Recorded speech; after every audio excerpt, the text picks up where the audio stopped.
चंद्रभागेला महापूर, आमदार समाधान अवताडे यांनी केली पूर परिस्थितीची पाहणी। पंढरपूर, उजनी आणि वीर धरणातून भीमा नदीत 2.25 लाख क्युसेक्स वेगाने विसर्ग सुरू असल्याने गुरुवारी पंढरपूर परिसरातील नदीकाठच्या सखल भागात पाणी शिरण्यास सुरुवात झाली आहे। गुरुवारी चंद्रभागा नदीला निर्माण झालेल्या पूर परिस्थितीची पाहणी आमदार समाधान अवताडे यांनी केली। यावेळी त्यांनी नदीकाठच्या असलेल्या व्यासनारायण आणि अंबिकानगर झोपडपट्टीतील महापुरामुळे उपजिल्हा रुग्णालयासमोरील भक्तनिवास येथे स्थलांतरित करण्यात आलेल्या 300 हून अधिक कुटुंबातील नागरिकांची भेट घेऊन स्थलांतरित कुटुंबियांना आवश्यक सुविधा उपलब्ध करून देऊन पूर परिस्थितीचे नियंत्रण करण्यासाठी प्रशासनाला सज्ज राहण्याचे निर्देश दिले।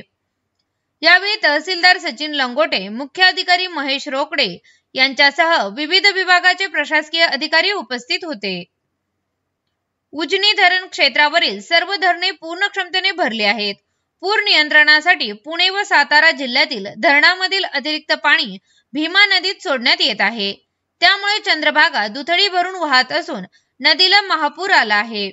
यामुळे पुरातन विष्णुपद मंदिरासह नदीच्या पात्रातील सर्व संतांची मंदिरे तसेच गोपाळपूर येथील पूल पाण्याखाली गेला आहे। पंढरपूर मंगळवेढा विधानसभेचे आमदार समाधान अवताडे यांनी पंढरपुरातील पूर परिस्थितीची पाहणी करून पूर रेषेतील नागरिकांना सुरक्षित ठिकाणी स्थलांतरित करण्याच्या तसेच स्थलांतरण केलेल्या कुटुंबियांना आवश्यक सुविधा उपलब्ध करून देण्यासाठी प्रशासनाला सज्ज राहण्याच्या सूचना केल्या।